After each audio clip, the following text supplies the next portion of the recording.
Hello दोस्तों, कैसे हैं आप लोग। मैं राखी अंगवार आज फिर से हाजिर हूँ आपके सामने एक नई चीज़ पर अवेयर करने के लिए। एक्चुअली हमेशा मेरे जो टॉपिक होते हैं, जो मेरे विषय होते हैं, वो महिलाओं को लेकर होते हैं। कभी कभी पुरुषों के बारे में भी बात करती हूँ। आज हम लोग जिस विषय पे बात करेंगे, एक्चुअली उसे हमारे भारत में कोई समस्या समझता ही नहीं है।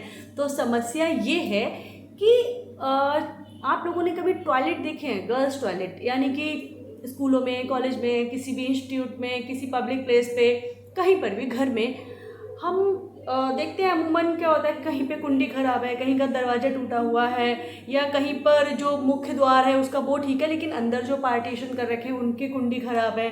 वहाँ पर हैंड वॉश के लिए अगर आप किसी संस्थान में, अभी मैंने एक जगह पर ट्रेनिंग की थी, मैं वहाँ गई थी, मैंने देखा वहाँ पर अंदर वॉश बेसिन तो है लेकिन उसमें पानी नहीं आता है। या फिर किसी लड़की को सैनिटरी नैपकिन्स चेंज करने हैं तो चेंज करने के समय पे वो गंदा वाला नैपकिन जो है वहाँ पे इंसिनरेटर तो छोड़िए, वहाँ पे डस्टबिन भी नहीं है जहाँ पर वो रैप करके डाल दे। या फिर वहाँ पे टिश्यू पेपर या पुराने न्यूज़पेपर कुछ भी नहीं है जिसमें वो उसको रैप करके डस्टबिन में डाल दे। तो इस तरह की जो समस्याएं हैं, ये हैं तो समस्याएं, लेकिन इनको कोई समस्या समझता ही नहीं है। तो एक तरफ हम लोग बात करते हैं कि स्वच्छ भारत, स्वच्छता होनी चाहिए हर जगह, लेकिन दूसरी जगह हम उन चीज़ों पर जो बेसिक नीड्स हैं उन पर बिल्कुल ध्यान ही नहीं देते। हम बोलते हैं स्वच्छ किशोरी, सशक्त किशोरी। कैसे बनेगी भाई? जो हमारी बेसिक नीड्स हैं वो कंप्लीट ही नहीं हो रही है, वो फुलफिल ही नहीं हो रही हैं। टॉयलेट का होना और उसको एक सही अवस्था में होना, प्रॉपर कुंडी होना, उसमें लाइट होनी चाहिए, वेंटिलेशन होना चाहिए, उसमें रनिंग वाटर होना चाहिए, और साथ में हैंड वॉश के लिए प्रॉपर सोप या हैंड वॉश वहाँ पे रखा हुआ होना चाहिए। एक छोटी सी टॉवल होनी चाहिए, टॉवल नहीं भी है तो चलेगा, बट बाकी चीज़ें, एक डस्टबिन होना चाहिए। इतनी चीज़ें अगर जहाँ पर नहीं है किसी भी पब्लिक प्लेस पे या किसी भी संस्थान में, या आपके घर के जो टॉयलेट हैं उनमें, कई जगह पर जाएंगे आप, कुंडी भी सही से बंद नहीं हो पा रही है। ऐसे में इंसान क्या करेगा? एक हाथ से दरवाज़ा पकड़ के बैठेगा, दूसरी जगह पर मतलब कुछ और काम करेगा। तो ये चीज़ें जो हैं वो ये मैं बात ऐसे ही नहीं बोल रही हूँ, मैंने पूरा सर्वे किया है, मेरे पास पूरी रिपोर्ट है, मेरे पास पूरी मैंने जो सर्वे किया है उसके आधार पर पूरा डाटा है मेरे पास। मैंने ऐसे 100 टॉयलेट देखे हैं जिनमें से मुझे लगभग 80 टॉयलेट ऐसे मिले जिनमें किसी में कुंडी नहीं थी, किसी में दरवाज़ा नहीं था, किसी में पानी नहीं था, किसी के अंदर वॉश बेसिन नहीं था, किसी में डस्टबिन नहीं था।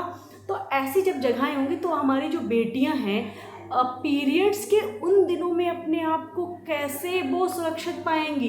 अभी हमारे साथ की एक मैडम है, उन्होंने भी इस फेसबुक पे मैंने देखा, उन्होंने लिखा हुआ है कि स्कूलों में, बेसिक स्कूलों में बच्चों के लिए तो टॉयलेट है लेकिन टीचर के लिए अलग से टॉयलेट नहीं है। ऐसे में महिला अध्यापिकाएं कहाँ पर जाएं? क्या वो बच्चों वाले टॉयलेट में ही जाएं? क्या छोटे बच्चे जो बार बार टॉयलेट जा रहे हैं, या फिर जो जेंट्स टीचर हैं, जो महिला टीचर हैं, सबके एक ही होने चाहिए? तो ये भी चीज़ कहीं ना कहीं बहुत अहम बिंदु है हमारी स्वच्छता के लिए, हमारी सफाई के लिए।